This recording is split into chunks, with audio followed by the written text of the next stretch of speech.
we did a part of this in the last time, and so this time I thought I'll complete the rest. Okay. So I'll start sharing my screen. Today I'll be dealing with an approach to a patient, vertigo and balance disordered patient, so that we can all get a idea. We can all easily reach a diagnosis and make the effort a little less effortful or whatever. Okay. I will start when the videos come. I will again stop and make it optimize screen share for video clip. But till then, I will just use in the normal mode. Okay. Yes. Yeah. I think you are able to see my slides. Yes. Yes. Fine. So, diagnostic approach to vertigo and balance disordered patient. This is the approach that I have been following for a long time. So, this is to some extent, it saves time, and also it makes sure that we have a directed approach towards each patient separately. So we are not lost in a maze where for every patient we try to use the same approach, then we are lost. We don't know what to do for whom. So this is a little different approach that we have been following, and that is what I'll be presenting. As I present the approach, wherever there is a clinical test that needs to be done, wherever there is a physical examination finding that needs to be demonstrated, I will show the video and I will demonstrate those things. Fine. So the first time when the patient, I generally believe that we should allow the patient to speak. And when, as the patient speaks, try to see where in the following list the patient belongs to. So I'm providing the list up front right there. Is it a recurrent triggered vertigo or dizziness? Or the patient comes with falls? Is the patient complaining of a predominant difficulty in walking? Or does the patient belong to a category of conditions where recurrent episodes of vertigo, which of them are lasting minutes to hours? Or is this person presenting to us, or is this the first episode of vertigo? Or is it chronic dizziness going on for months or years? Is it recent onset persistent dizziness, very, very new onset, but all the time there? Or it does not belong to any of these things. So try to, okay, how long does it take to put a person into one of these groups is very, very simple. The moment patient tells, sir, I had vertigo, severe vertigo for 1.5 hours, it was too much, I vomited, everything, I went to hospital, I came back, it's happening again and again, again and again. You know where it belongs to. It belongs to recurrent episodes of vertigo lasting minutes to hours. That's it. Person tells, sir, when I look up the shelf, or when I bend down, or when I roll in bed, I get vertigo. You know where it belongs to. It belongs to a group called recurrent vertigo lasting, recurrent triggered vertigo. Means patient knows he has what exactly triggered the vertigo. So patient is having vertigo. It was triggered by something. Patient himself or herself knows where it was. Then another patient tells, sir, I had a fall. The moment that comes, you don't know. You don't even have to think. It falls under this false group. Now, no, going by this kind of this thing. Or patient tells, sir, today, or you get a call from the ward, sir, yesterday a patient has been admitted under the physician or under the neurologist or under the wherever, and you are asked to give an opinion. And you go there. This is the first time the patient had this problem vertigo, and you know where that group belongs to. So within the first 2 minutes or 5 minutes, you know, the moment you allow the patient to talk, or you ask 1-2 questions, and you know in which of these categories the patient belongs to. The moment you place it under this category, now it becomes like, if I ask any of you, what you like more? Do you like a multiple choice questions type of questions more, or do you want essay type questions more? Our preference is for multiple choice, because, or if somebody asks, you give a list and pick up from the list of say 100, it is very difficult. But if you are asked to pick up from a list of 4 or 5, it is very easy. So this kind of approach tells us for each of these things, within that there are only 3-4 choices, and it is so easy to pick up from 3-4 choices, and the likelihood of that, out of 4, if you pick up one, the likelihood of that becoming is right is very high compared to try to pick up from out of 60-70 conditions diagnosis that we know. Okay, so we'll go with this approach. As the patient speaks, try to see where in the following list the patient belongs. Recurrent vertigo, triggered, falls, predominant difficulty in walking. This patient tells, sir, when I'm sleeping, no problem. When I'm sitting, no problem. My problem is when I stand and I start walking, then I'm severely imbalanced. then recurrent vertigo lasting minutes to hours, the first episode of vertigo, chronic dizziness for months, recent onset persistent dizziness, none of the above. So I will go through each one of these things. So recurrent triggered vertigo, which is the prototypical example of recurrent triggered vertigo. If I ask anybody, all of you will immediately tell it is BPPV, benign paroxysmal positional vertigo. So what exactly happens in benign paroxysmal positional vertigo? Whenever the position of the head changes with respect to the line of gravity. So here the red arrow or the brown arrow is about the line of gravity, and this one is the z-axis of the head. So if the z-axis of the head and the line of the gravity, both of them are aligned in one time, and if the person changes from that to a new line of this thing, okay, I don't know why.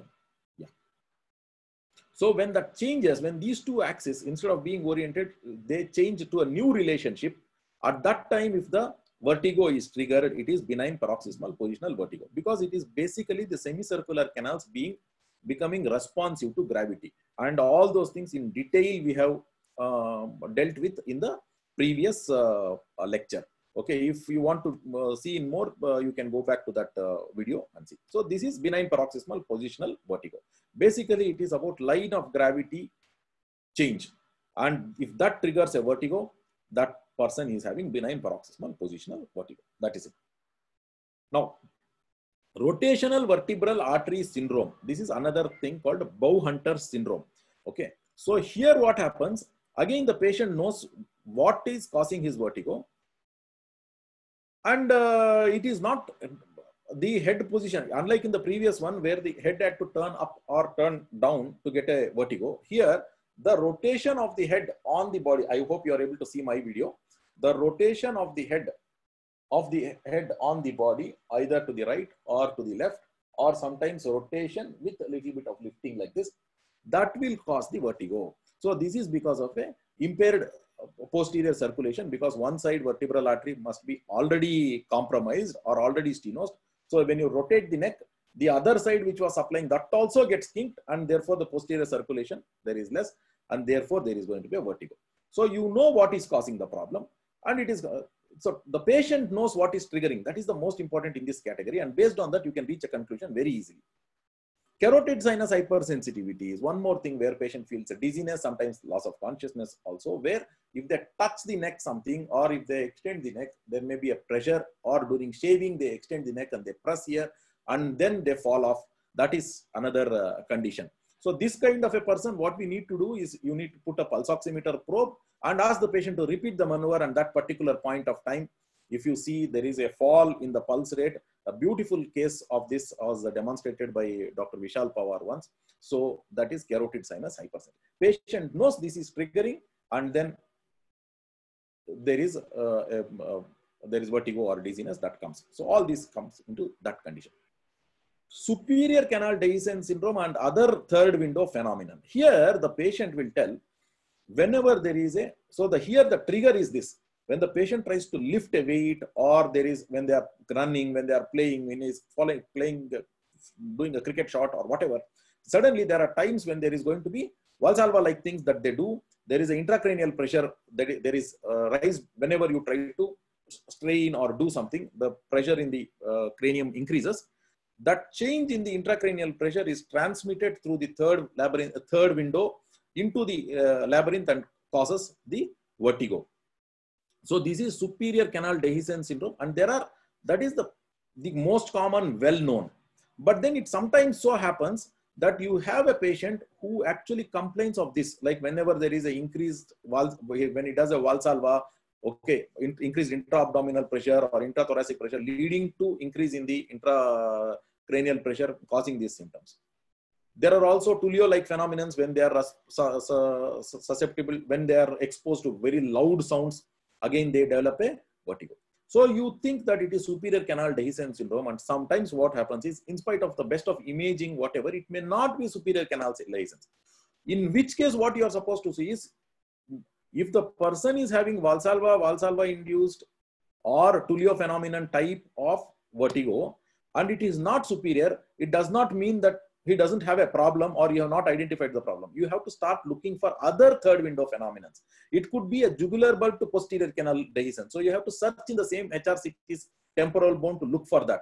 Or it can be a carotid cochlear dehiscence. We had a patient belonging to Dr. Sampath Chandra Prasad who had a carotid to cochlea dehiscence. Even trying to hold something heavy and try to lift up would cause giddiness in him. The temple bell would cause giddiness in him severely. So we first thought it is superior canal dehiscence syndrome, but then ultimately it was not that. But when we started looking the HR-CT temporal bone in detail near the cochlea, this was the finding. So not having superior canal dehiscence syndrome is not the end of the thing. You know this patient belongs to this category. Instead of going on searching elsewhere, start searching there only in a little more detail and you will get the diagnosis. Orthostatic hypotension. This is one thing where when the patient, okay, and this is one thing that all people who take care of vertigo should be, vertigo or balance disorder should be aware of, because missing this one, okay, can be catastrophic to the patient. So orthostatic hypotension is where in case of benign paroxysmal positional vertigo, as the previous animation showed, the orientation with respect to gravity, change in the orientation of the head with respect to the gravity line was causing the vertigo. Whereas in orthostatic hypotension, if a person who is sitting, from sitting to suddenly if he tries to stand up, then he is going to have vertigo. So basically there is going to be pooling of blood in the lower limbs, and that is going to in turn lead to reduced blood supply to the brain, and the person is going to feel dizzy. This is orthostatic hypotension. The case in point, I want everybody to note this one particular thing here. Orthostatic hypotension is an autonomic dysfunction. Okay, it can happen with when a person is on antihypertensive medications or even otherwise just because of autonomic dysfunction. But there is one more thing which we should not miss, especially if you are a person who is taking care of vertigo patients and you have started becoming very famous. Every person who tells dizzy tends to be referred to you. And I can tell you recount one particular patient who came to me and who told he is dizzy, and he's been dizzy for the last 1 week. And when he gets up, he's dizzy. All that I needed to do was just give me one minute, sir. Just give me 1 minute. Please excuse me for a minute. I don't know. I'm not getting the access.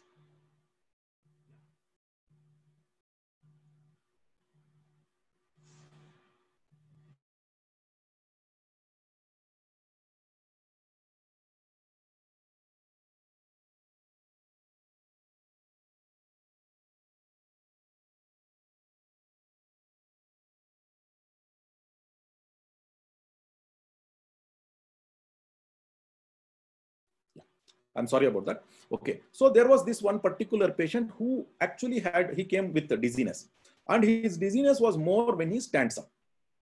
So here, and he was a youngster, he was around 35 or something.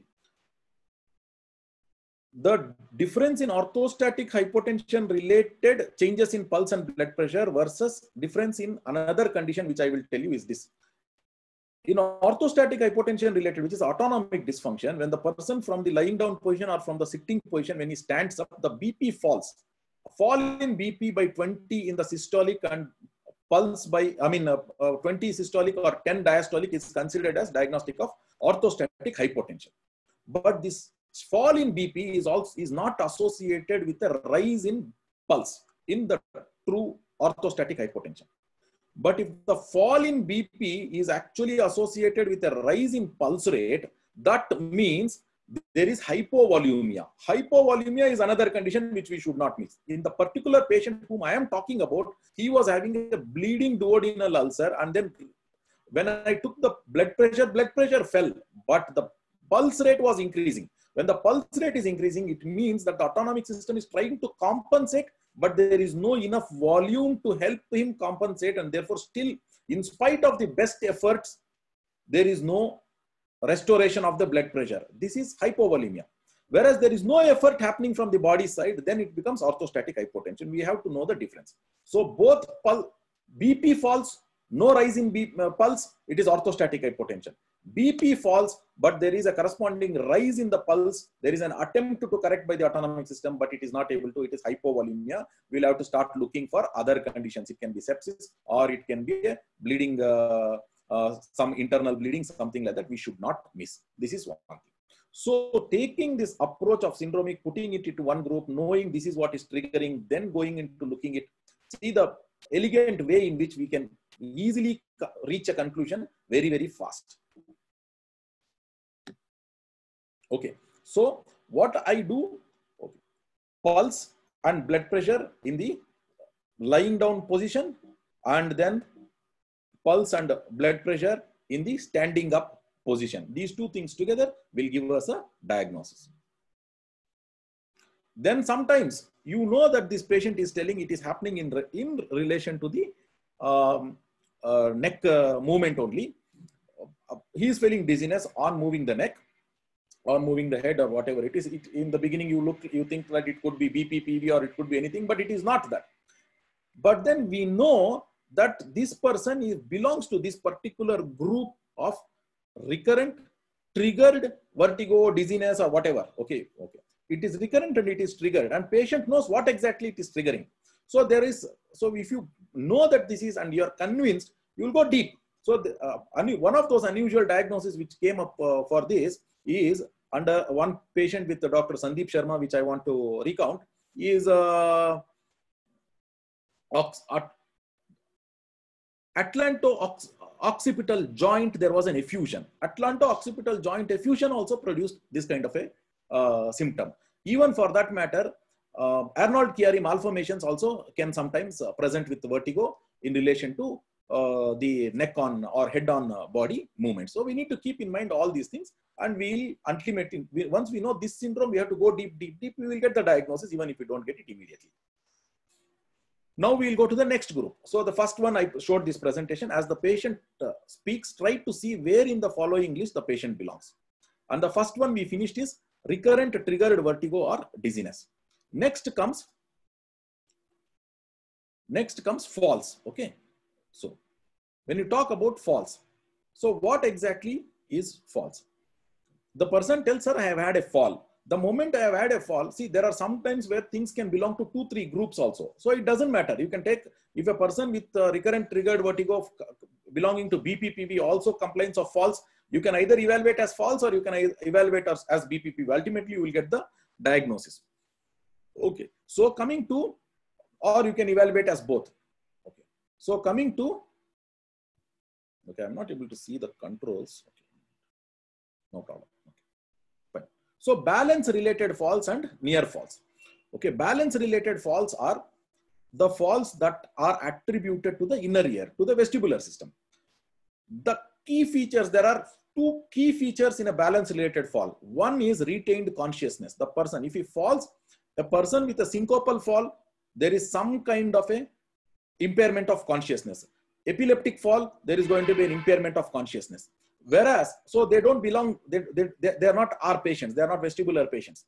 So a vestibular patient fall, there is going to be retained consciousness. Most important thing we have to remember.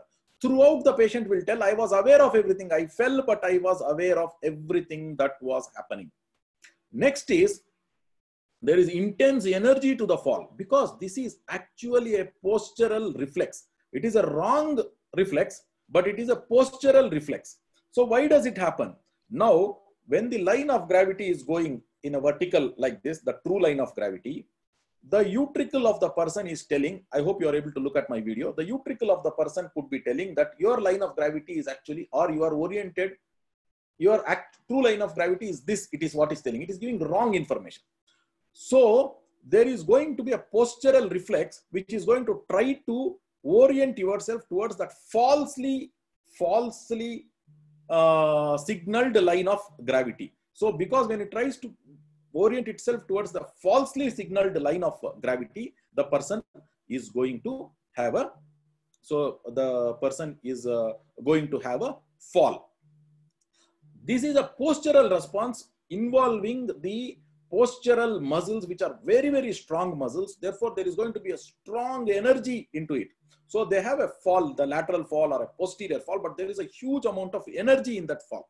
sometimes you can as well notice that the person may have a vertical fall, but it is not just a collapse. It is not a atonic collapse, but it is actually a strong pull down the patient feels. So when I allow the patient to talk, they will actually tell, sir, I had an intense fall, or I felt like somebody pushed me, or I felt like somebody pulled me down, that kind of. So the energy is there in the language. And if you observe the patient, if you happen to observe the patient when they have a fall like that, you know that this kind of thing, these kind of falls can happen in Meniere's disease. It can also happen, okay, either early in the onset or late in Meniere's disease. Late, the diagnosis is straightforward. Early onset, when this is the presenting feature, it becomes little difficult, but as the disease progresses, you know. But knowing that there is retained consciousness and there is an intense energy in that fall, you know that there are not many differential diagnoses. It is a vestibular fall. Next thing is, even in benign paroxysmal positional vertigo, you can have this kind of balance related falls. Again, there is going to be energy in those falls. So you can see one kind of thing in the history, the patient may tell us, sir, I tried to hold on to something and somehow stopped, or still I fell, whatever it is. So what is happening here is there is a dichotomy of the limb behavior versus the postural behavior. And especially if you happen to witness that, the patient with the hands is trying to grab onto you, but the body is trying to go back. So there is a dichotomy between the limb, where the limb is being under his voluntary control, whereas that is under the reflex control of the postural muscles are under the reflex control of the inner ears, trying to make the person fall. So knowing that there could be a dichotomy, and more important, there are two important things to tell that it is a balance related fall. One is intense energy, another is retained consciousness.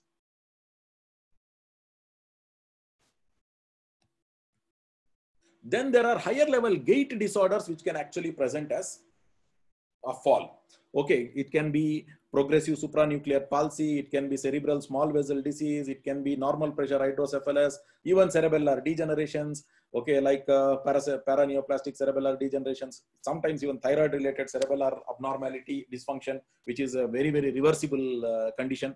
So what will happen in this particular patient, especially the PSP, the cerebral small vessel disease and normal pressure hydrocephalus, which come under the higher level gait disorder. Cerebellum may not be considered as higher level. So what exactly happens in these particular patients is, okay, some message. If there is some message, Sri Harsha, you can directly WhatsApp me, because I may not be able to follow this. Okay.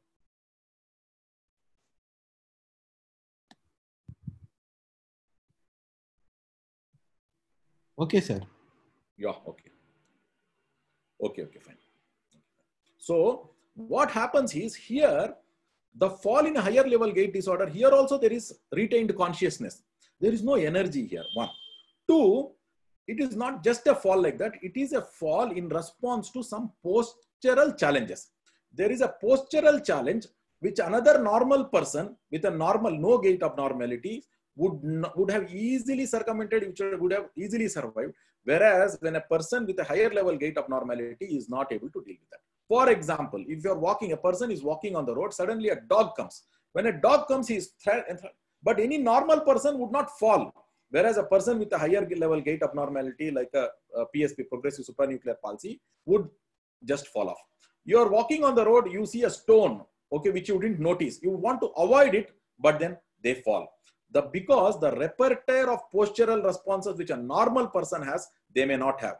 And also the appropriateness of the postural response. Okay, instead of bending forward, they may bend backwards. So they use a wrong strategy, or the timing of the strategy. They have to bend forward, but then instead of bending now, a second later, if they do, they will not be able to avoid it. So these kind of things. So timing abnormality, selection abnormality, whatever abnormality, ultimately they will fall. So what are the key feature, which is the most important key feature of a higher level gait disorder? Again, retained consciousness, but there has been a postural challenge. When you see the previous one of the vestibular related, that is the balance related fall, that is vestibular origin one, it happens spontaneously. There is no postural challenge. Whereas in a higher level gait disorder, you know that there has been a postural challenge, environmental challenge at that particular point of time. He tried to avoid something, something came, somebody just pushed like that. For that, he would not have otherwise fallen, but this person falls. This is the diagnosis. Then one more where there is retained consciousness, but the person falls. I want to show you a particular video. Okay, this is, I saw this video attached to a Japanese paper. I'm not able to get the correct reference to quote here, but in any case, I want to thank them for making this available. Okay, just to see this video. I think I'll just make it optimized for video and come back to this so that you will be able to see this. Can you see clearly, Sri Harsha? Other shall I optimize for video and come back? It's clear, sir. You can go ahead. It's clear? Yes, yes. Optimize screen share for video clip. I have made it. Okay, no problem. You just watch this.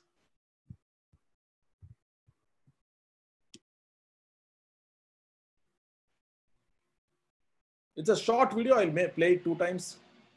You can see.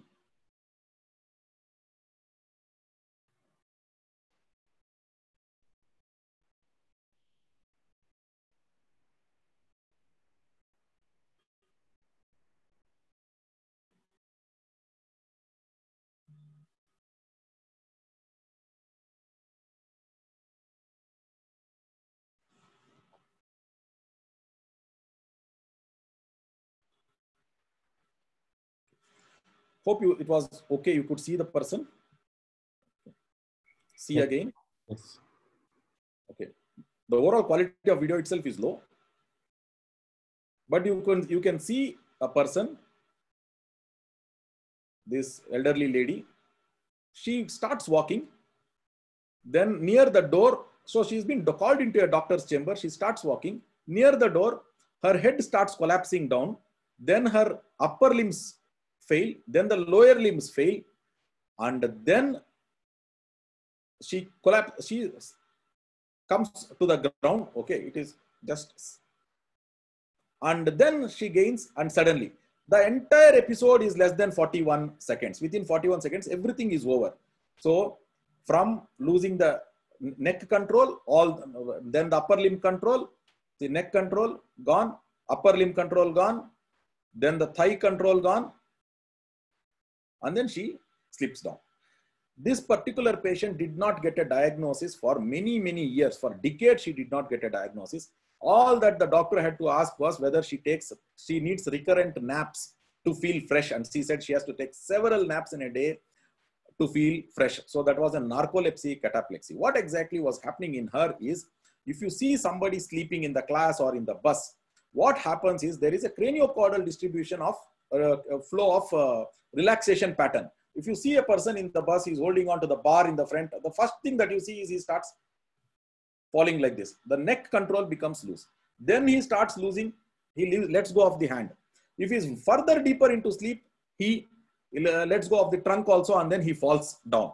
So there is a craniocaudal distribution of the relaxation pattern that happens when a person is about to sleep or whatever it is. That is the kind of discovery. This is basically a sleep disorder. So that happens in cataplexy. Knowing that this condition exists itself will ensure that we will pick up this diagnosis in that person who comes with a fall. Okay. Is my slide clean now? Otherwise, I'll go back to optimize. I have removed. Next is syncope and epilepsy. Okay, again, so all of us know the syncope. Okay, so the one episode of syncope that we have seen all our lives, we can just recur, is that you are trying to remove the nasal pack, the patient's attenders fall off. Okay, that is emotional syncope. Or you are trying to remove the wax, so you know that there is a vasovagal attack, and then the person falls off. Then, of course, even epilepsy can cause the falls, okay, with loss of consciousness. Both syncope and epilepsy, both of them are associated with impaired consciousness, okay. And there are sometimes heart abnormalities, irregularities of rhythm, which also can lead to falls. A cardiogenic syncope fall versus epilepsy, there is one feature which is very, very marked feature is, in an epilepsy, there is a post-ictal confusion. Whereas in a person with a cardiogenic syncope, there is no post-ictal confusion. So this particular difference has been noticed and published. So that may help in resolving the, a doubt in case it is there in our patients. So this is how we approach a fall. Then there are other things. All these kinds of falls are where after the episode, the person on their own gets up. Then there are some other conditions where you find the patient fallen. You You try to make the patient get up also, you cannot get up. That is the place where you'll have to start thinking in terms of strokes and those kind of conditions. But now we are only talking about persons who fall and who recover on their own. And then keep in mind that if in none of these things are an explanation, even migraines are known to cause falls. Okay, even migraines are known to cause falls. Okay, there are patients whom I have seen, okay, who have a positive history of migraine and they have had falls, and they do respond to migraine treatment if it is recurrent. And some people get it only once in a while. So all that they need is some counseling to avoid the trigger factors like avoiding sleep disturbance, avoiding being hungry, that kind of things. And when none of the explanations are found, it will be called as a cryptogenic fall, where you don't know what is the reason. Now coming back to the previous slide. Okay, we are going back to the beginning and then coming, because we are going in different paths. For each condition, the path we take is different. We are not taking one format approach. We are actually taking a map. Okay, we are coming back and then going in different directions based on the pattern to which the patient belongs to. Next is predominant difficulty in walking. So the person comes and tells, he may tell dizziness, he may tell whatever, but then you talk to the patient and he tells, sir, when I'm sleeping, I'm comfortable. When I'm sitting, I'm okay. The problem starts when I stand and when I start walking. Okay, standing and walking is the problem. So this is the problem. How do you go into this? Predominant difficulty in walking. So it can be sensory, it can be central, it can be motor. The central can be the higher level gait abnormalities or the cerebellar abnormalities, which we dealt with during our discussion in the falls. The sensory is, okay, we know that when it comes to postural balance, we've been told multiple times that vision, proprioception, and vestibular sensation are very important. But what we need to know is recognize that in the testing, there is a hierarchy of sensory systems for postural balance: vision, proprioception, and vestibular sensation. What do I mean by hierarchy? As long as the vision is available, lower down in the hierarchy of testing, proprioception and vestibular sensation. Even if there is a proprioceptive problem, you may not be able to unmask it as long as the person is able to see. If the person is standing on firm ground, proprioception is available to him. So when he is standing on firm ground, abnormality in the vestibular sensation may not be known, may not be unmasked. I will show you through a video example. Okay, so what you are supposed to do is you have to use an escalating sensory denial in standing. I am avoiding the word Romberg's and all those things because Romberg's has its own connotations, and then people simply tell Romberg's positive, Romberg's negative and all that. And then we really don't know what is Romberg's positive for one person is may not be the same. Just a lateral pulsion is reported as positive by somebody, fall is reported as positive by somebody. What level of Romberg's we don't know. So we better be clear when we report to somebody positive, negative, whatever you tell, when the person did so and so, stood up with eyes closed on firm ground, this is what happened. Stood up with eyes closed and on the foam, this is what happened. That kind of description is going to be actually useful. Simply telling Romberg's positive, Romberg's negative is not going to convey different things to different people, especially I can't understand. So best is to. So I want to use a different terminology, escalating sensory denial in standing. So I will play this video and you can see what happens here. I hope I optimized for video. See, he's standing with eyes open on firm ground. With this, if somebody is shaking, it is a central problem. Okay, if it is long standing, other than acute vestibular insult, and this position, if he's now eyes closed. So in the eyes closed position, if you see, if he had a proprioceptive problem, by now he would have started shaking. Okay. Step onto the foam.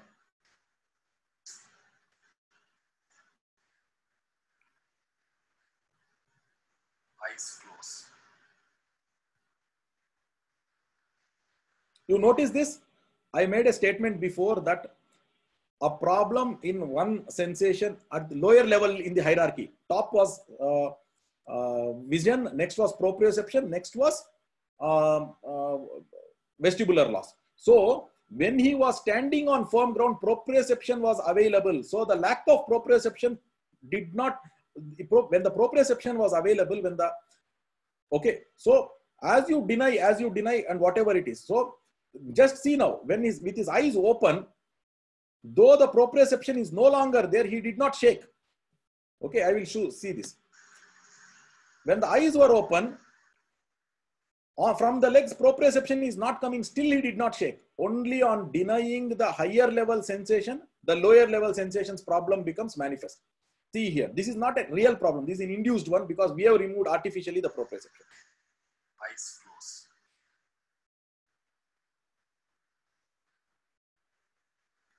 But this is still normal. This comes within the normal range.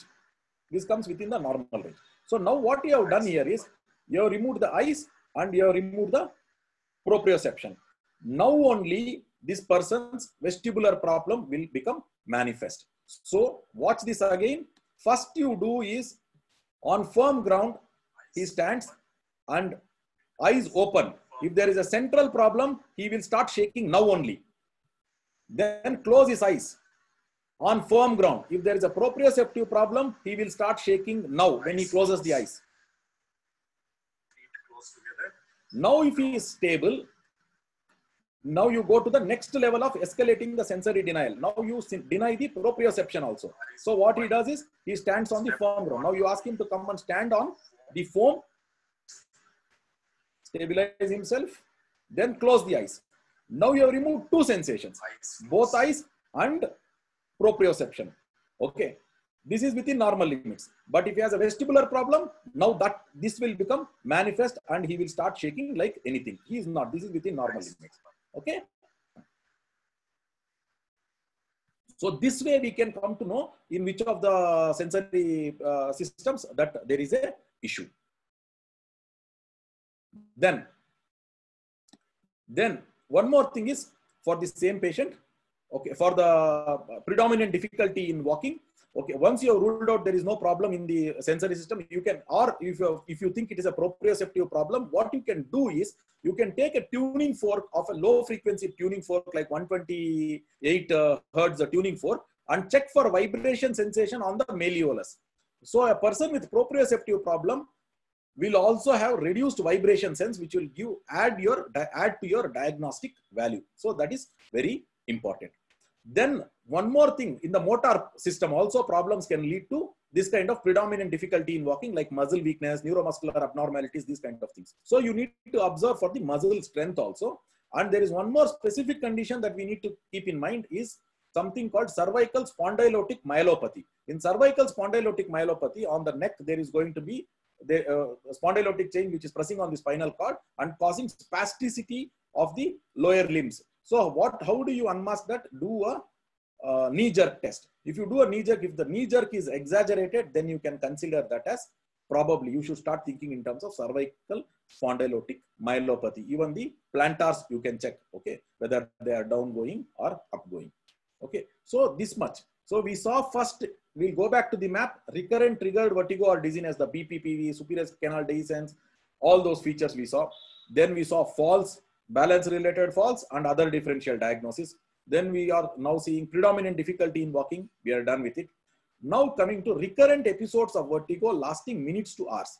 When somebody comes with recurrent episodes of vertigo lasting minutes to hours, I'll just touch upon this because this itself can be spoken as a one continuous topic. When somebody tells I am getting vertigo, but then it lasts for say 20 minutes, 30 minutes or whatever it's 1 hour, 2 hours, there are not many differential diagnoses you should be thinking of.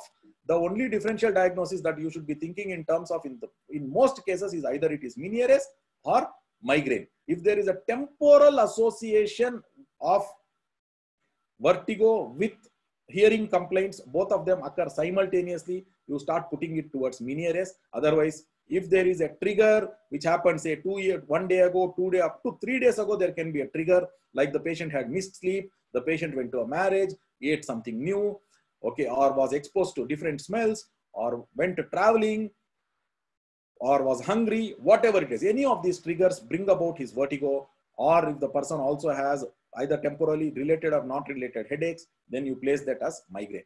If the person shows low frequency hearing loss on audiometry, you place it on the Meniere's side. Otherwise, you tend to think. So it is this itself, the differentiation can be a 1 hour talk. So, but the idea here is when the person comes with recurrent episodes of vertigo lasting minutes to hours, you think in terms of Meniere's and migraine. And then there are certain other rare syndromes which can also present in minutes to hours, like familial ataxias and all those things, but they are not that common. So the moment this is, you should not consider, you should not think more.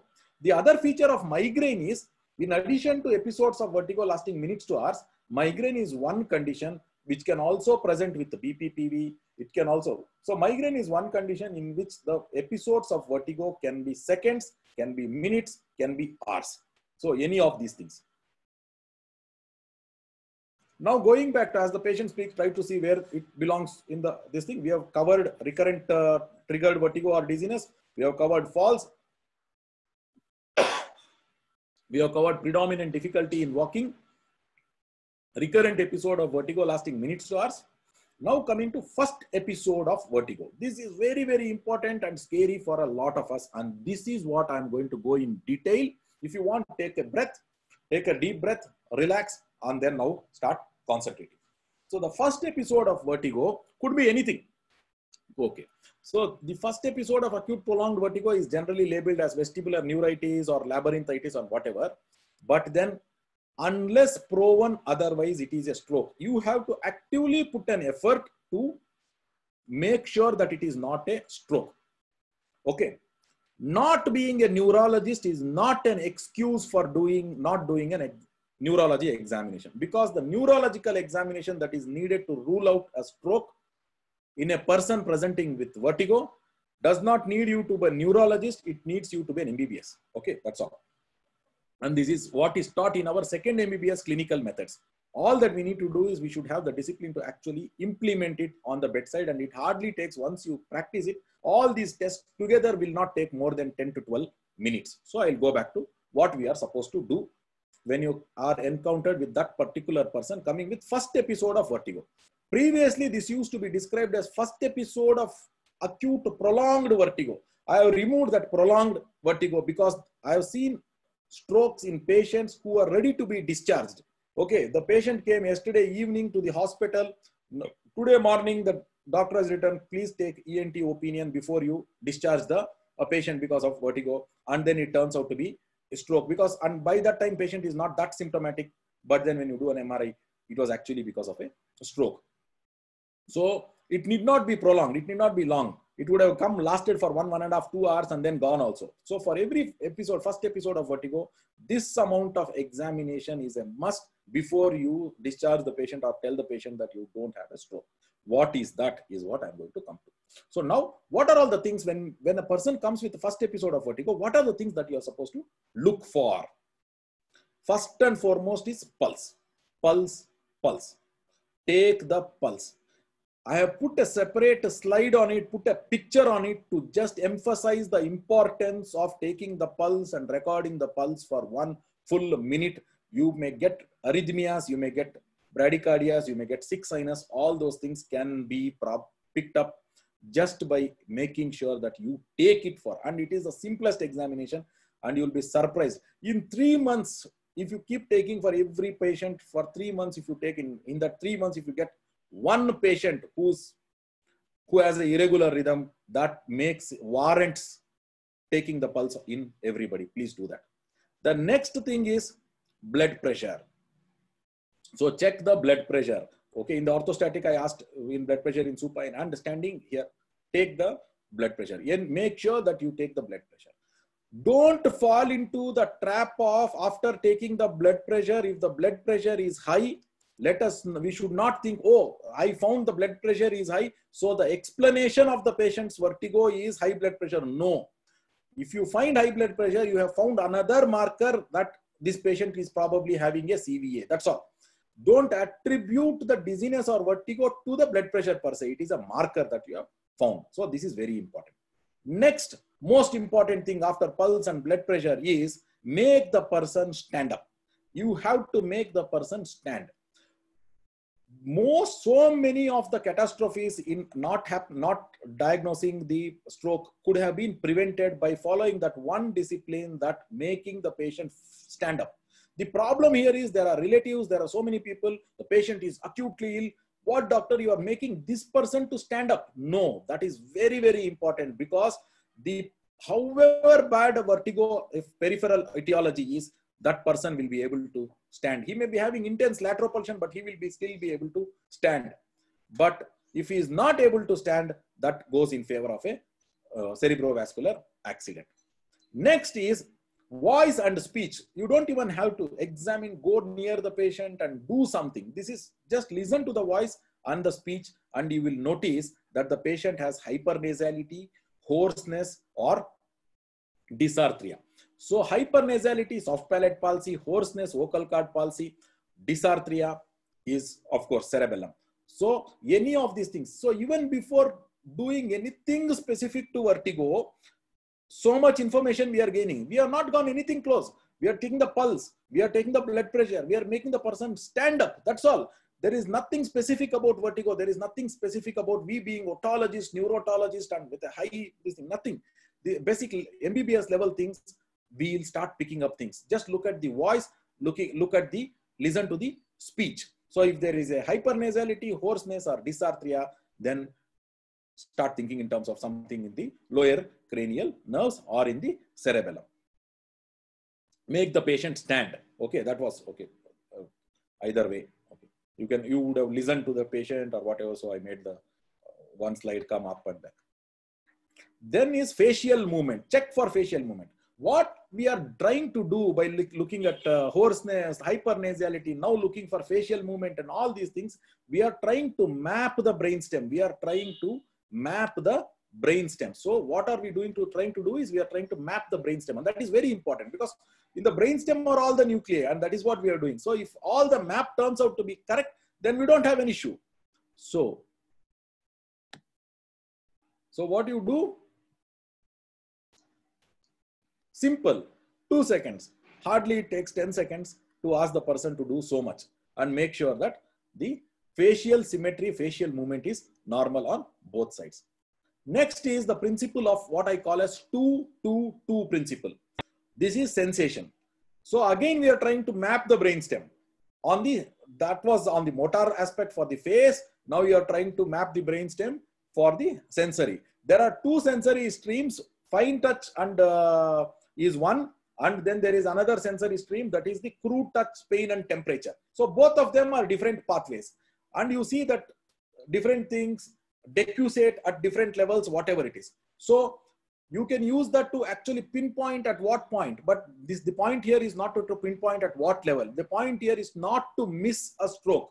So what you are supposed to do is test for two sensations. One is fine touch and other is temperature or pain sensation. Two regions, one is the head, another is anywhere in the body. Two sides, right and left. That is all. So I'll come to that.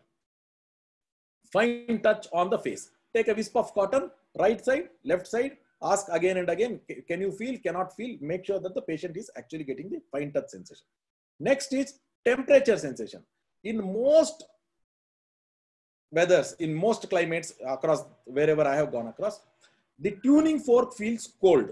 So if you are practicing in a region where the tuning fork actually feels cold, you can use that as a test of temperature sensation. So put the tuning fork on the face, on right side and left side, and ask whether he just feels a touch or he feels the coldness. Most important, easiest to diagnose for a particular patient is on one side and both sides. It should feel cold and it should feel the same.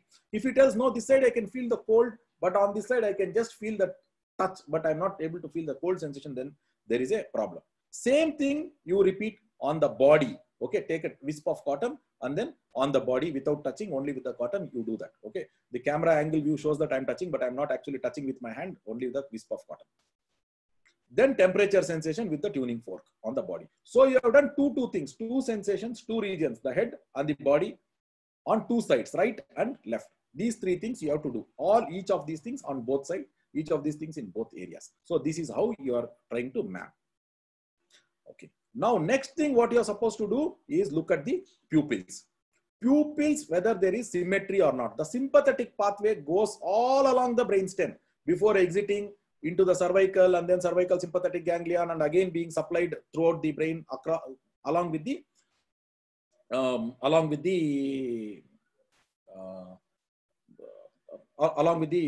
arteries. But in the brainstem, if there is a problem, especially if you see lateral medullary syndrome, even lateral pontine syndrome, you see this problem. So if the pupils are asymmetric, then probably the sympathetic system is affected. If one pupil is big, one pupil is small. So you have to make sure that you look at the pupils and also look for the pupillary reflexes. Look for gaze and diplopia. Ask the person to look right, left, up, down, even corners, whatever. And ask the person whether he sees one or he sees the thing as side by side, two things, whether he can see. You have to ask for this particular thing. Small amounts of diplopia may not be clinically observable, but the patient will complain as a diplopia. I mean, small amounts of disconjugacy may not be known to us as the examiner, but the patient will present that as diplopia. Ask for both near diplopia and far diplopia. A calendar on the wall, a line on the wall, whatever it is, whether he can see as one or he can see as double. So this is how we test for gaze and diplopia. Then comes for nystagmus. See, generally what happens, we are vertigo people and whatever. Our first thing is we tend to go towards the nystagmus, and then we can go, we know that tree called nystagmus in detail, but we should not miss out the forest which has so much of information. So we need to step back, hold back before we jump and pounce on the nystagmus. We need to take this larger view of that particular patient. That is why pulse, BP, making him stand, look, observing the voice, observing the speech is all so important. Facial symmetry, sensation on the face, sensation on the body, all these things. Then we came to the eye, looked at the pupil, looked for the gaze. Then now look at nystagmus. Only one nystagmus in an upright person, only one nystagmus is of peripheral. That is horizontal with a torsional, with horizontal with a torsional component, sometimes with a small upbeat component. Pure vertical, pure torsional is always central. Sometimes even pure horizontal, if you are start thinking in terms of, because horizontal with torsional is okay, but pure horizontal, it can still be central. Pure vertical is always central. Pure torsional is always central in an upright patient. Vertical torsional when you're doing Dixal-Pike maneuver is different. But in a person who is upright, standing, doing nothing, if you get a pure torsional nystagmus or a pure vertical nystagmus, you are dealing with a central condition. So this is nystagmus. Cover and uncover test. This is you cover the patient's eye on one side and then ask the person to fix on you. Then you uncover this and cover the other eye. If the eye under cover either lifts up or goes down when you have uncovered it on both sides, then this is positive, again suggestive of the otolithic or the graviceptive pathways in the brainstem. There is a abnormality. So that again could be a central, condition. It could be a demyelination or it can be a stroke. Test for saccades. Okay, ask the person to look right, left. Okay. So what happens you are supposed to look at is you have to see whether there is a hypometria or a hypermetria. In case of hypometria, when the eyes go here, the eyes reach a particular place and then there is a correction to reach that. In case of hypermetria, eyes go away and then come back. Both of them are very easy to recognize once you know inside what exactly you're looking at. The eyes go and then make a correction to reach that place. They go and make a correction to reach that place. They go off, they come back. So there is a centrifugal movement or there is a centripetal movement. Centrifugal is hypometria. If there is a centripetal coming back to catch the target, it is hypermetria. It has overshot and then come back. Then look for pursuit. Ask the person to just slowly and follow the thing. If it is nice, smooth, no problem. But if the eye shows jerky movements, then there is a problem in the pursuit. Then there is a head impulse test. I am not following the chart. If there is important, Sriharsha has to let me know.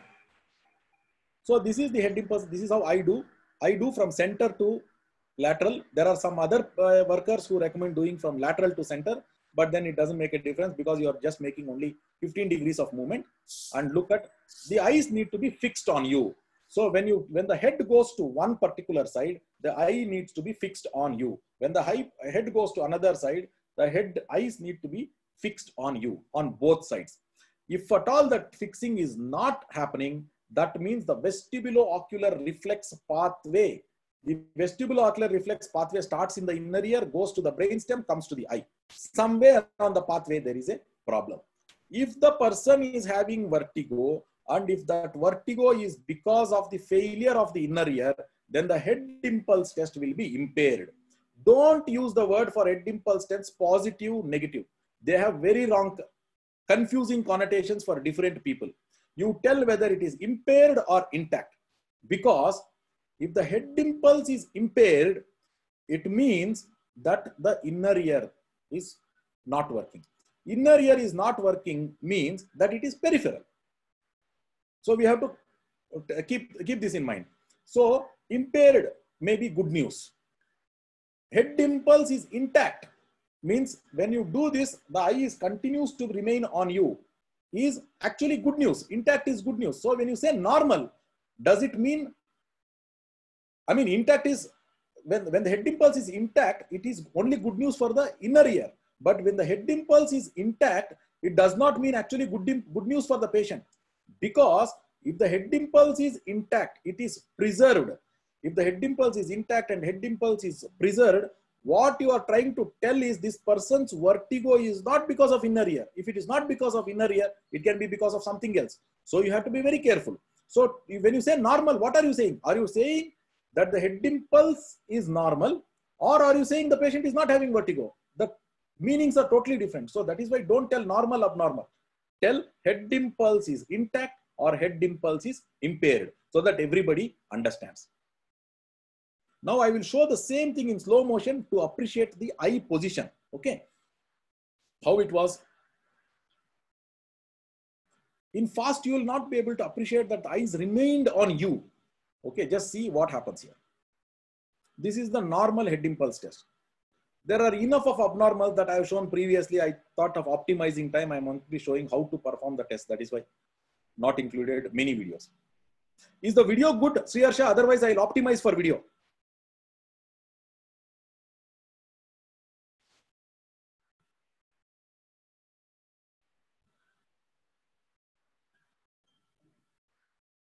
I'm sorry.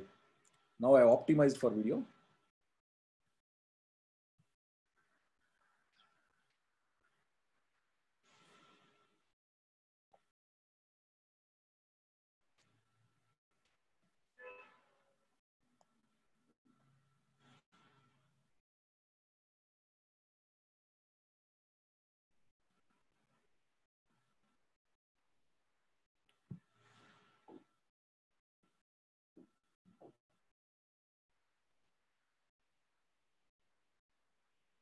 It's long, but it's worth watching. See, the eye remained on my eye. His eye remained on my nose or whatever.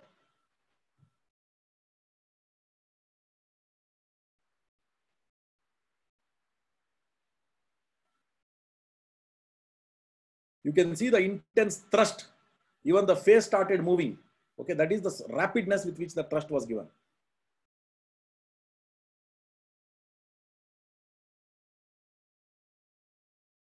And still the eyes were remaining focused. So this is the beauty of watching the same thing in slow motion. See, the eye remained. It did not slip off. At the end, if there is time permits, I can show the abnormals also. But then as of now, it was to convey the concept.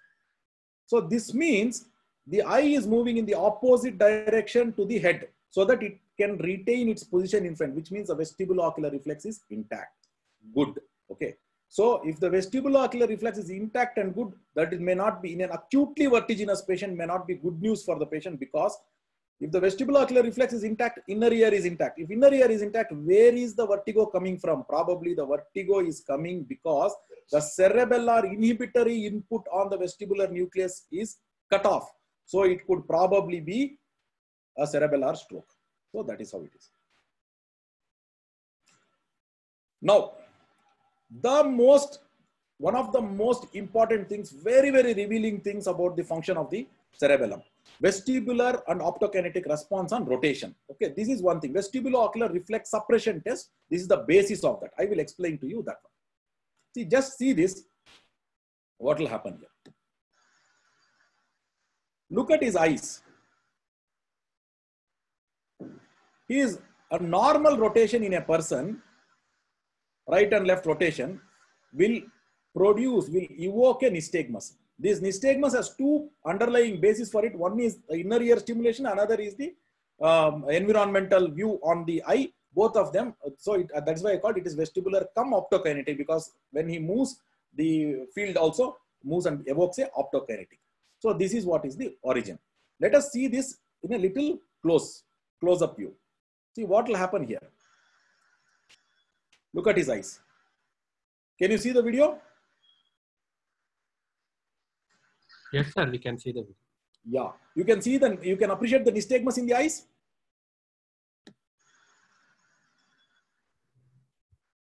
Can you? Yes, we can appreciate horizontal system. Yeah, horizontal nystagmus. This is a normal response in a particular person. This is a normal response. When he is not fixating on anything, he is just rotating right, left. This is what is going to happen. Now let us see how a person can actually see what is happening here. When he rotates right, left, the fluid in the inner ear moves. There is an action potentials that are generated, and there is going to be from the inner ear. They go to the eye and they evoke a nystagmus. Now, so note all these things. Fluid in the inner ears move when he moves. Now see this. He is trying to fix on something and doing the same kind of movement, but his eyes are not moving. His eyes are not showing any nystagmus. I will show you in a close-up view.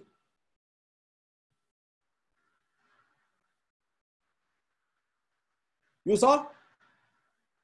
Absolutely no nystagmus. If you compare this with the previous one, there was nystagmus when he did this, when he was not fixing. So this is what is called a vestibulo-ocular reflex suppression test. What is the difference between the two situations? When he was holding the hand up and trying to fix on that, or when he was doing that, what was the difference?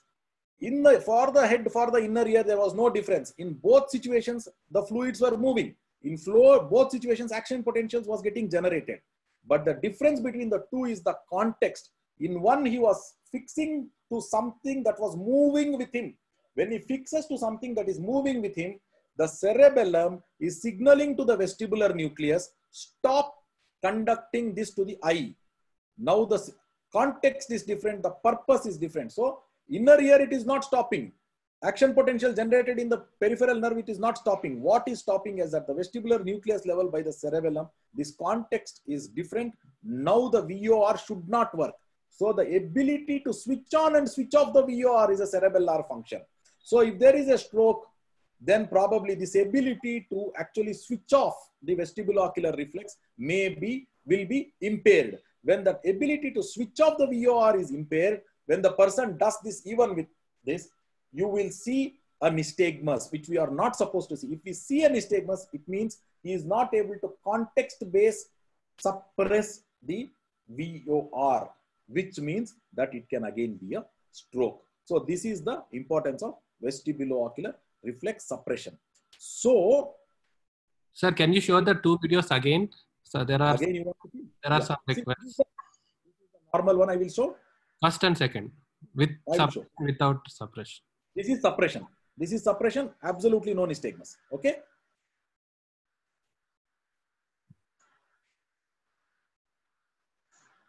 Now I will go back.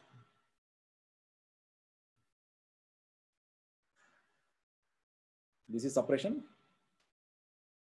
Okay. This is, can you see? Yes, sir. I don't know how well Zoom is supporting the video play, but then if it was supporting, you would have really appreciated. Otherwise, I can share these videos to you. You can share to people on their emails so that they can actually appreciate this one better, because this is really thrilling.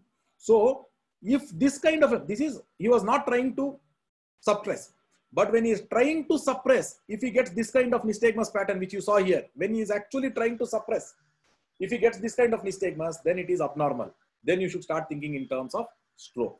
So for explaining all the tests that we did in a person who comes with first episode of vertigo, it might have taken half an hour. But in a particular person, it might have taken half an hour now. But when you make it a habit and in front of the patient, you can finish everything in 12 minutes. Okay. And I actually tell you by actually having done it. Okay. So it takes pulse, blood pressure, make the patient stand up, make a note of his voice, make a note of this thing, then facial symmetry, 2-2-2 principle of sensation testing, then look at the pupil, look at all the different gaze, ask for diplopia, note the nystagmus, do a cover uncover test, saccades, pursuit, and then a VOR suppression test. Hardly takes 10-12 minutes and you'll be done. After having done that, and not being a neurologist is not an excuse for not doing this, because none of these things actually needs that amount of expert. It is just about forcing ourselves to actually do that. Once you do that, you'll be able to go do. So the first episode of vertigo, if after doing all these things, there is nothing to suggest, even one thing comes positive, then be careful. Even diplopia, nothing else, but you get diplopia, consider it as central. Go for an imaging or take a neurologist's opinion. But if you find nothing, then you think in terms of whether it could be vestibular neuritis, or whether it can be a labyrinthitis, or it can be one of the other vestibular conditions based on this. So I thought this is clear. Now, then we have the chronic dizziness for months. Then there is another person who tells, sir, I am having this problem going on and on and on for months together, for years together. All the time it is there. Sometimes it is less, sometimes it is more, but all the time it is less.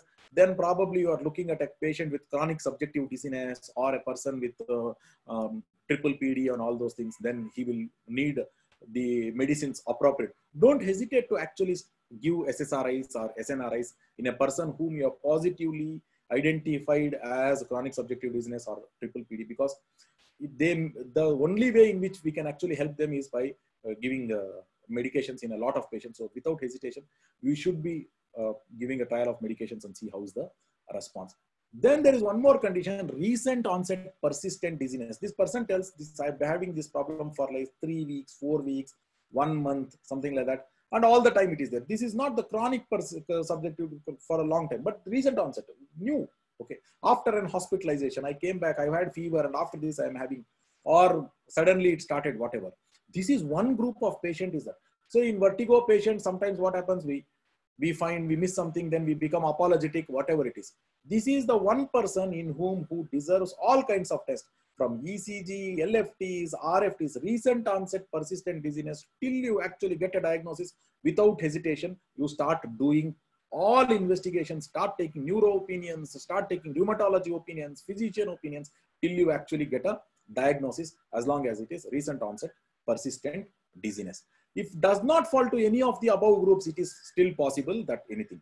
The reason why it need not follow to any of these groups is 50% of patients presenting with balance or dizziness related complaints do not necessarily have a vestibular explanation to their problems. There may be another explanation. There may be a nutritional explanation. So it may be anemia. So make sure, or it can be a thyroid dysfunction. So it can be some other endocrine dysfunction. Okay. So not getting a vestibular explanation, okay, does not mean the patient does not have a problem, and does not mean that you have not done your job well. At least you have done the thing that is appropriate for that particular person with a thorough examination, directed examination for that particular syndrome, or no, you have done. If there is no syndrome here, no problem. So in which case, okay, you need to take help and or take this thing. There is no point in feeling apologetic about it. We should be able to help them, because we should be aware that all patients are not our patients. So sometimes it happens, sir, I did all investigations, I did VNG, VEMP, VHIT, everything. I'm still not able to reach a diagnosis. Probably it was never it was never a vestibular diagnosis, so you could not get it. So it doesn't matter. So you still search and get that particular diagnosis. So I think with that, my talk on approach is done. I think I have exceeded my time. Okay. If there is an opportunity, maybe there are some other topics which we have promised. Some other time I can do on VNG and all those things. But still, if you are interested, those topics are actually covered, and they are there in the Cyclops Learning Lab YouTube channel. There is a YouTube channel by name Cyclops Learning Lab. You can get all the topics talks there also. And I thank Dr. Sriharsha for giving this beautiful opportunity, and I thank all the people who work with me and in various centers across India, who have helped in enhancing my experience by sharing their experiences. They have helped me to gain an insight and knowledge about a lot of conditions. Thank you, Sriharsha, and thank you, everybody. Thank you, sir, for an excellent and elaborative lecture on approaches to vertigo. Unfortunately, because of my internet connection, I had to I got logged out. I lost track of some questions. Uh, I, One thing is I will let people unmute themselves and speak to you directly, since I was not able to save them. Yeah, if participants can unmute themselves and speak to sir directly. Srinivas sir, excellent talk as usual. Fabulous. Sir, actually, Vidyasagar here. for me, because there were two presentations on vertigo happening. I wanted to be there when Dr. Bijlani was talking. I Hi, could not be Srinivas, there. I'm there. Oh, so, he has come here. Okay, he has helped Yes, sir, us, he has come here. It was Thank you for excellent. coming here, sir. Yes, sir. So it was excellent, sir. Sir, I have a question. Srinivas sir. Yes, sir. But ask a easy question, sir. You always ask very difficult ones. No, sir. Sir, you were talking about the triple PD and SSRI for Yes, sir. Yes, sir. chronic vertigos. Can you explain a little more detail, sir? Because I have a patient. Sir, what I do is, see, my approach to these patients is little like this. I go by like, if somebody has a thyroid problem, hypothyroidism, what we do for them? For a person with hypothyroidism, you L-Troxin and you don't feel apologetic about it. Okay. So these people with triple PD, they have a deficiency in serotonin, so or norepinephrine in their brains. So we should not hesitate to actually do that medicine, which will actually replenish or make more of that available for usage.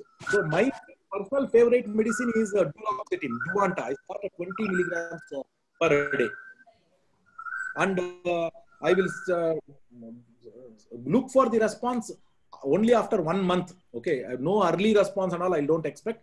But then there are a lot of people who are very, very happy once they get it and their function returns to normal. Does any physiotherapy also help in these patients, like VVRT exercises also? Yeah, sir. Yes, Yeah. yes. Definitely it will help. Okay, physiotherapy exercises also help in them. See, there are some things which we can do. The function improvement happens. Two is, each and every time they come to us for that physiotherapy or for that vestibular rehabilitation therapy, is another opportunity for us to talk to the patient. So whether the VVRT or the physiotherapy or our exercises are helping, or our presence is helping, is another thing, but definitely it helps. I'll agree with you. Yes, talking to the patient is, such cases, talking to the patient helps a lot. In fact, you are behaving almost like a psychologist with them. Yes, sir. Yes, sir. Yes, sir. Yeah.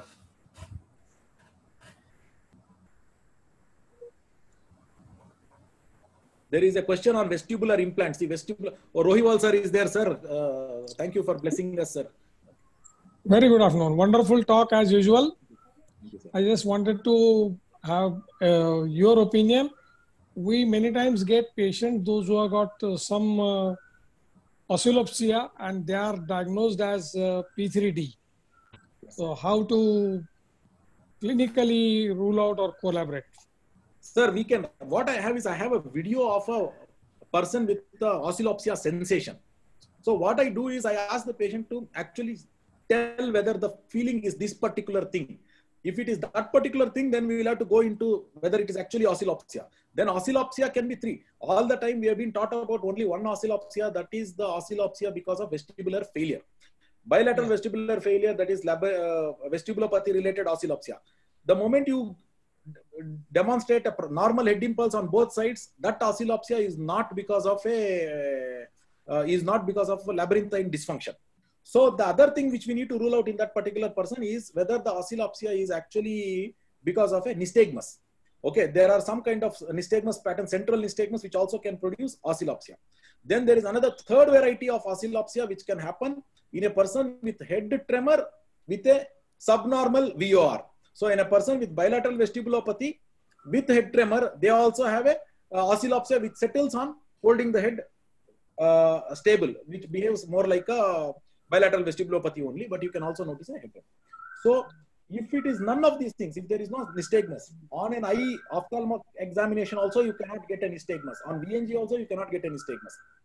And the head impulse is normal, then you can be rest assured that his oscillopsia is not actually an oscillopsia because of any of these conditions. Then you can start considering probably he is having a the triple PD kind of condition or whatever, and treat him accordingly. Right. Wonderful. Thank you. Thank you, sir. Thank you, sir. There is one question on vestibular implants. See, to the best of my knowledge, vestibular implants are being tried. One is Massachusetts. No. One is Johns Hopkins group is working on that, and one more is Herman Kingma's group, that is Maastricht University. So both of them are doing. Okay, and initial results, what they say is good, but I am really not sure how. I have not met any patient or don't have any other information to really tell how good they are or whatever it is, but definitely it is something to look forward to. Sir, what is the difference between smooth pursuit and vestibular optokinetic suppression test? Actually, the underlying mechanism in smooth pursuit, VOR suppression, and even fixation, they share a lot of mechanisms, or sometimes even, okay, if you read the books Z and all those things, the neuroanatomic pathways ultimately could be the same. So even sometimes I'm tempted to think that smooth pursuit and vestibulocular reflex suppression, when smooth pursuit is good, and it can probably a surrogate or a replacement to see that VOR suppression will also be good. But then I have to really compare the studies in a large group of patients to actually make a overarching statement to tell do one and you don't have to do other one. Like that, I'm not it. But then there are some things which are easy to observe in VOR suppression rather than smooth pursuit. A small saccadic abnormality in smooth pursuit, saccadic pursuit, that happens a little bit. If it is saccadic, then you may not be able to appreciate. Whereas in a VOR suppression, if you see nystagmus, it is easy to appreciate. So that way, I think, okay. But underlying neuroanatomical pathways which control either of them are almost the same. Yes, sir. I hope that explains the question, sir. So I think, unfortunately, I don't have access to the older chat box. If any participants have any specific questions, they can please type it again. If I missed it, I'm really sorry about that. I had a question. Yes, ma'am. Please go ahead. So don't we really assess walking on a straight line or things like that? Because I feel like it is really important, right? Yeah. See, in fact, there are two things. What I presented today was escalating sensory removal or sensory denial. What I didn't present is escalating motor complexity. Maybe in another video in the next class, I will show you one of another test where we do escalating motor complexity. First is standing with the feet together, feet apart, then together, then tandem walking, all those things. So, and then standing on one leg, all those things. So, as you rightly pointed out, that is also important. What I today presented is escalating sensory denial. Maybe in another talk, I'll talk about escalating motor complexity. Okay, thank you. What do you mean by covert or overt saccades?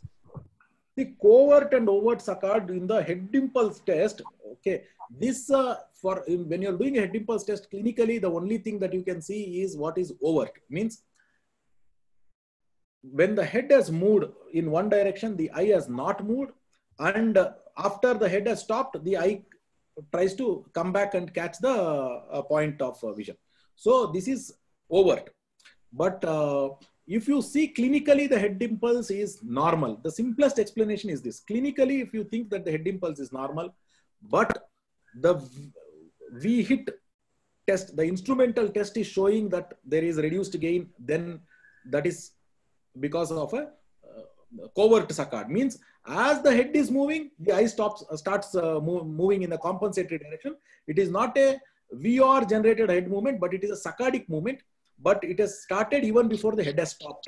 So you cannot make out, because we can I Yes, sir. Yes, sir. Thank Can you. I add something? Yes, sir. Yes, sir. Sir has the maximum experience. Rohiwal sir has the maximum experience in when it comes to VHIT, so he'll be the best person to answer. The overt saccade is very obvious. When the head has stopped, you can make out. Covert saccade occurs when you are doing the head movement. It's not seen by the naked eye. As you have explained the physiology behind it, the frame which is for a few milliseconds, it is missed by normal eye. That's the physiology was explained by you only once we had discussion about this. So these are seen when you are doing video head impulses, not while doing simple head test. HIT, you cannot distinguish between these two.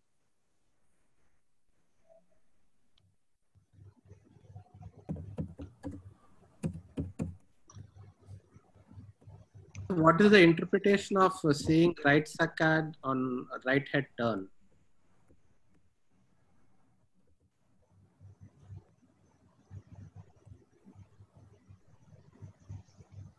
Hello? Hello? Hello? Sir, can you just repeat the question, sir? What is the interpretation of seeing right saccades on turning the head towards the right side? Oh, the interpretation of saccades which move in the direction of the head movement. Is that right? Yes, yes. Or turning right. Yeah, in the direction of head movements, it can be a cerebellitis, cerebellar abnormality, which is rare. But if you see, then that is what you should be thinking of. Would you call it an anti-saccade? Is that an anti-saccade, Dr. Srinivas? Anti-saccade is a protocol, is a particular protocol used in saccadic test where the target moves in one direction and you ask the patient to actually look in the opposite direction. But here it is saccade in the direction of the head movement. So saccade in the direction of the head movement has been attributed by some workers to indicate a cerebellar abnormality. Okay. Good afternoon, sir. So can you hear? Yes, sir. Sir, I am Abhishek Dayal. I am a postgraduate student from Patna PMCH.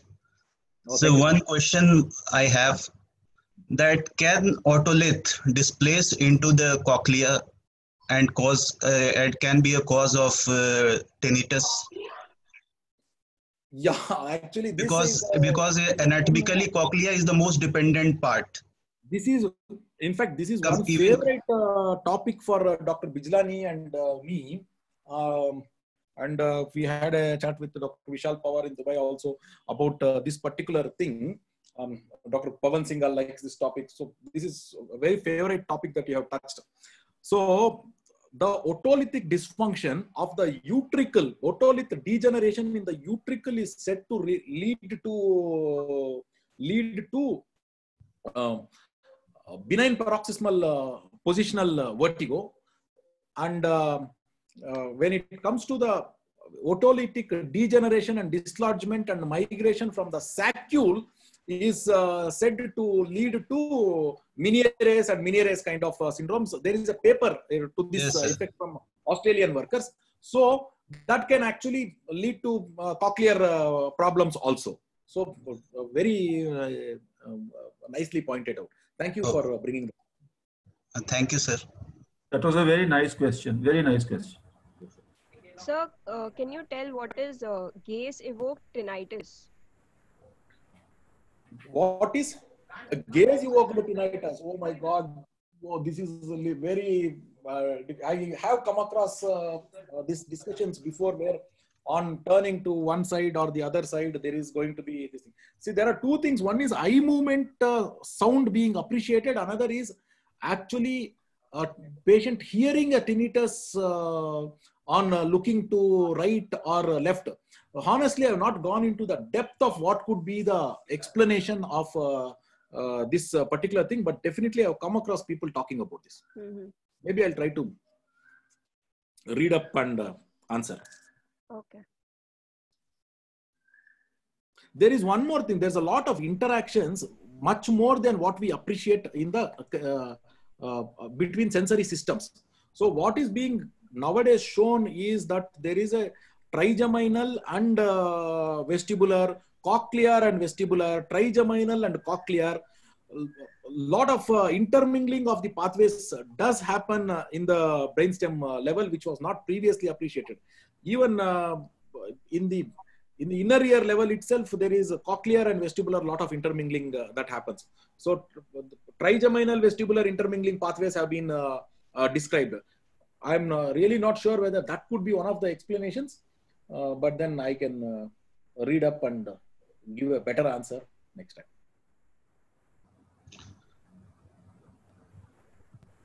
Sir, Dr. Prakash Munka sir. But one more thing, if you know the answer, please let us know, because sometimes if you know the answer, and this will be more like questions. One more There question. is a book I had, and Yeah. I had read about it in a book. I think I still have the book, but I Yeah. will definitely get back to you. Like the explanation. So I read this like years ago, and that time I wasn't even like aware of things like these. So maybe like I can read up more, and I will let you know. But whatever you remember of it, you can let us know, because I knew the moment you asked the question, you also know the answer. I wish I knew the answer. Okay, next time. Yeah. Thank you. Sir, Dr. Prakash Munka sir was asking, Sir, tinnitus, Munka, sir, welcome, sir. Good afternoon, sir. tinnitus is a very disturbing symptom. Yeah. It's subjective it's subjective as there is no test to evaluate objectively. Your views. Yeah. I'll just rephrase the question. Yeah. What is your views on subjective evaluation of tinnitus? Actually, tinnitus is something which is really, I have not got a hold of that. So I'm really sorry to be saying this, but tinnitus is something that we need to go deep into and do something to. Okay. In fact, we should encourage some of our junior colleagues to start taking up in the last few years what has happened to vertigo. I think. Can you listen to me? Sir, Munka sir. Hello. Sir, how are you, sir? Can you listen to me? Yeah, sir. Basically, tinnitus, as far as we know, there is no objective test to measure. When patient says we have to rely on it, is there any objective test? I'm still not got it. If something you can enlighten on that. Subjective test, it is you have to rely on the patient history.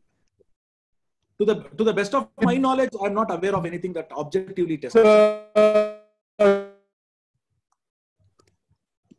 Hello? To, I mean, you give some masking and all. Objective. Yeah, I tried to find the literature, talk to a number of people. Yeah. Munka sir, your clarity is not really good, sir. I think my net was coming and going. Yes, sir. So, yes, sir. Yeah. Okay, sir. Sir, other than the tinnitus matching and that kind of things, I am also. You have to make any comment about that, sir? Sir, actually, honestly, my knowledge there is really not up to the mark. Other than probably the tinnitus matching things that people do, I am really not aware of anything that actually objectively tests the level of tinnitus. To get back to my net, I don't know why it is disturbed. So. Hello. Yes, sir. Yes, sir. Sir, what does? Yeah, actually, I'm leaving. Yeah, sir. please go ahead. I'm sorry, I lost the net in between. Yes. So, but we heard your question, sir. We heard your question, sir. Munka, sir, we heard your question. Okay. Dr. Abhishek, you can go ahead with. But I couldn't get your answer, please. If you can repeat Sir, it. answer is I don't have the answer, sir. Mm-hmm. Yes, sir. Hello. I will try to read up, search for somebody. Srinivas, sir. Somebody from audiology who is in the audience can enlighten us about tinnitus, any objective way. You can unmute yourself and you start telling. Hello. Is there somebody from the audiology fraternity who's doing some work on? Okay, fine. Thank you. Hello. Okay, sir. Okay, sir. Sriharsha, I think we'll. Sir, Yes, sir. Yes, sir. Tell me, sir, one last question, Srinivas, sir. Yeah. So what does optokinetic reflex test specifically, other than what we test by saccadic test and smooth pursuit? No, see what is happening when you look at the optokinetic pathway is different. Optokinetic pathway starts in the retina and the peripheral retina. So smooth pursuit starts in the fovea. So the moment, the beginning itself, the difference is there. Smooth pursuit starts at the foveal level, the pathway starts there, whereas the optokinetic starts in the peripheral retina there. Okay, motion detector. Okay. So from there, the difference starts. So they test different pathways. All smooth, all slow eye movements, that is vestibular, smooth, and optokinetic movement, all of them share the pathway from the vestibular nucleus onwards. Vestibular nucleus to the ocular motor nucleus, the pathway is the same. Okay. All eye movements, saccade, smooth pursuit, vestibular, optokinetic, everything shares the pathway at the ocular motor nucleus level. So if you look at this, there is the eye muscle, there is the nerve to the eye muscle, there is the motor nucleus, then there is the saccade generator and the vestibular nucleus. So saccades come from the saccade generator. All the smooth muscles, rest of the smooth muscles go through the vestibular nucleus. So this much. So you see where the pathways converge. And from here, though the smooth pursuit and vestibular, everything shares the pathway from the vestibular nucleus onwards. The origin of vestibular is from the inner ear. Smooth pursuit is not from the inner ear. So the pathway goes through the cerebellum, comes from the medial superior temporal lobe. That pathway comes through another place. This pathway comes through another region. And optokinetic pathway comes through another region. So when you see something is normal, something is not abnormal, you know that, okay, the final common pathway is normal. In the unshared pathway, if only the smooth pursuit is affected, but the vestibular is normal, then this part is, the final common pathway is normal, but unshared pathway, only the smooth pursuit is affected. Like that you can come to know. Okay, thank you, sir. Sir, I got the answer to the tinnitus objective. I think your library is in your home. Sorry? I think your library is in your house only. So, sir, the assessments usually, like, they measure the severity and the type and also the frequency of tinnitus. So, of course, Okay. there's a comprehensive case study, CT scan, MRI to find any underlying cause or anything. Okay, and Okay. of course, an audiological evaluation, which has the tinnitus pitch matching, tinnitus loudness matching, and minimal masking levels and everything. And Okay. there are also subjective questionnaires like tinnitus handicap inventory and visual analog scale, and also Okay. Beck depression inventory, because it is because tinnitus is basically like abnormal perception of sound. So, and you do not have an external stimulus for it. So yeah, that's all I have on tinnitus. Thank you, ma'am. I think Munka sir will be happy with hearing that. Sir, Prakash Munka sir, you are there? I don't think so. I think he left. Okay, ma'am. Okay. Thank you. Basically, see, an objective symptom, how it can have an objective taste. That is my logic. Okay, sir. The symptom is subjective. So how can we have the objective assessment? It always will be subjective. That is my, understanding. Yes, sir. We can do the masking, see the levels, but we cannot have an objective objective assessment that this much decibel is your tinnitus. Correct. But therapy is always symptomatic, right? Exactly. So everything is symptomatic, starting from the symptoms, assessment as far as the relief is concerned. That relief is also, and many a times I feel in my clinical practice, probably it's a self-limiting. Even if you don't do anything, do some placebo sort of medicines, and after a time, either they learn to live with it or they get an adaptability. I don't know. Correct. So that's why the question come of the objective thing, which is not possible. Thank you.